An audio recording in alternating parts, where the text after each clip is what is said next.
Gutiérrez, asambleísta de Tungurahua por Cambio PSC. Bienvenido a Contacto Directo. Buenos días, muchas gracias por la invitación. Buenos días. Está corriendo el plazo ya de 30 días que tiene el presidente Moreno para vetar o promulgar la ley económica urgente que ya fue aprobada por ustedes en la Asamblea. Ustedes pidieron, desde el Partido Social Cristiano, que se eliminen ciertos temas para poder votar a favor. ¿Cuáles se cambiaron porque votaron a favor? Sí. Se eliminaron algunos asuntos que comprometían, por ejemplo, la suerte de aquellos que reciben ingresos. Para nosotros es un principio sagrado que no se pueda gravar el 13º o el 14º sueldo independientemente del monto del ingreso. Igualmente, considerábamos importante que se incluyeran cláusulas en los contratos de inversión para que el arbitraje fuera el mecanismo para resolver conflictos, sin inventar nada nuevo, porque ya en 200 contratos celebrados en los últimos 10 años existe en cada uno de ellos una cláusula que establece un sistema de arbitraje para que el inversionista que llega con recursos al país tenga la certeza de que cualquier conflicto será resuelto por tribunales arbitrales independientes objetivos. Y también luchamos para que se elimine la posibilidad de que el gobierno coloque recursos en el Banco Central. Ahora, sobre el segundo punto, sobre el arbitraje internacional para la resolución de conflictos comerciales. Ok, que lo incluyan en la ley ya, pero la Constitución prohíbe en su artículo 422 tratados internacionales cuando es el caso de controversia contractual o de índole comercial con el Estado. Cuando estas son sometidas a arbitraje internacional, lo prohíbe, ok, pero hay ciertas excepciones, por eso se celebraron esos contratos de los que usted hace referencia, pero habiendo esta prohibición en la Constitución, ¿ya hablan entonces de la necesidad de reformar o de enmendar la Constitución? No, la norma que consta en la ley es complementaria a lo que señala el artículo 422 de la Constitución.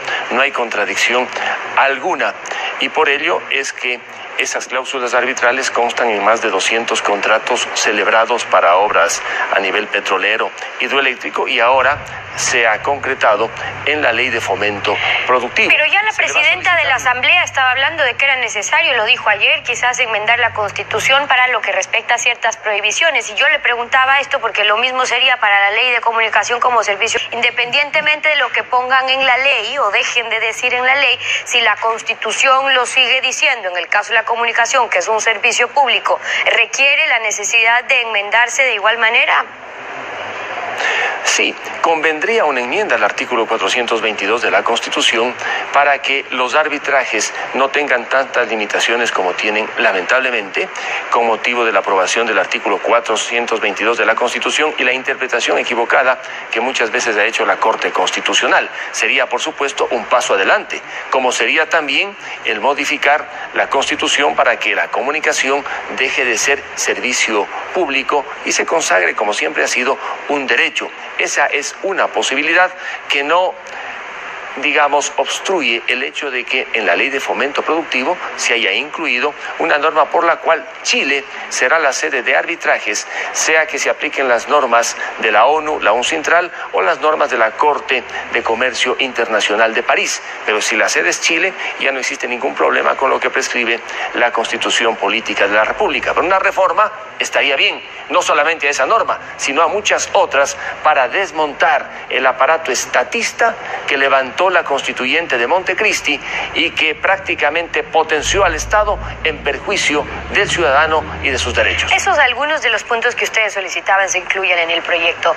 Ahora, el movimiento Creo no votó a favor porque no estaban de acuerdo con entregar un cheque en blanco en el tema de endeudamiento, es decir, el que hay un compromiso de estabilizar la economía en 3 años, de reducir el déficit, pero y si no, ¿qué garantías? Ustedes no pidieron que se incluyan ciertos condicionamientos de reducción de gasto público, de reducción gradual también a la deuda. Bueno, nuestros representantes en la Comisión de Desarrollo Económico lograron precisamente que se incorporaran una serie de limitaciones en materia de endeudamiento y de gasto. La primera fue que se prohíba que el Banco Central compre deudas del Estado ecuatoriano. Ahora se va a proteger, como dijo el ministro, los recursos que están en el Banco Central precisamente para garantizar la dolarización. Y en segundo lugar, las reglas macrofiscales le van a impedir al gobierno endeudarse como quiera. Para poder endeudarse, para proyectos de inversión, va a necesitar, entre otras cosas, poner la casa fiscal en orden, reducir el gasto año a año. Si no lo hace, no puede endeudarse. Y para eso está la Asamblea.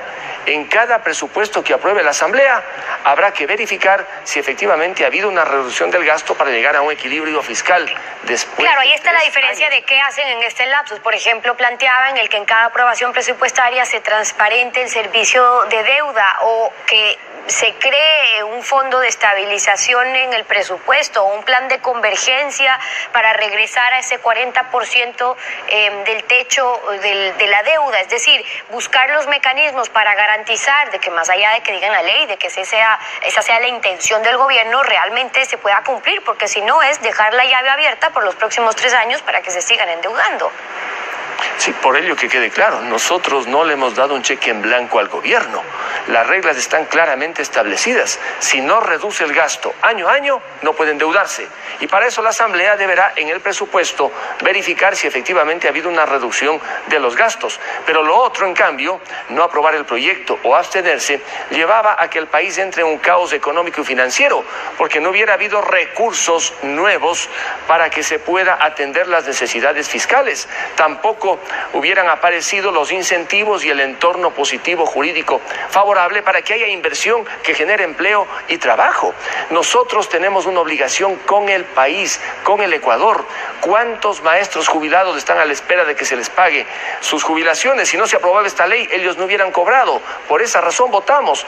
Los estudiantes, como dijo el ministro, que tienen deudas y no pueden pagar porque no encuentran trabajo, gracias a esta ley van a dejar de pagar los intereses. Por la condonación de las deudas tenían que pagar todo por la coactiva. Las reducciones de intereses que hay, lo cual es positivo en algunos de los casos también que se han analizado. Ahora, ayer Elizabeth Cabezas, la presidenta de la Asamblea, reconocía que sin que nadie tenga una mayoría abrumadora hoy por hoy en la Asamblea, tal como está integrada, están siendo indispensables los acuerdos. Y eso es bueno, los acuerdos, no los arreglos o los pactos por debajo, pero sí los acuerdos públicos. El Partido Social Cristiano hoy pública y abiertamente está apoyando todas las decisiones de Alianza País, de Lenín Moreno. Esa es la nueva mayoría, PSC, Alianza País y el bloque de integración. No hay una nueva mayoría. Por ejemplo, en esta ley, ¿cómo no íbamos a votar a favor de que se eliminen tributos a la importación de fungicidas, semillas y abonos en beneficio de los agricultores? Votamos a favor porque allí está un sector que tiene que reactivarse económicamente.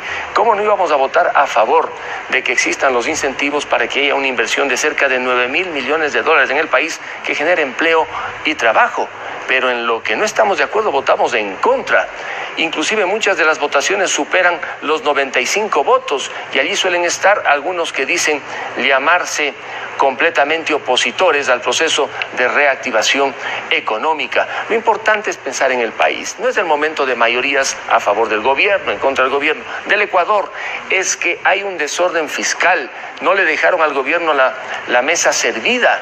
Y si no se arregla el caos fiscal, los primeros en sufrir las consecuencias seremos los ciudadanos y los ecuatorianos.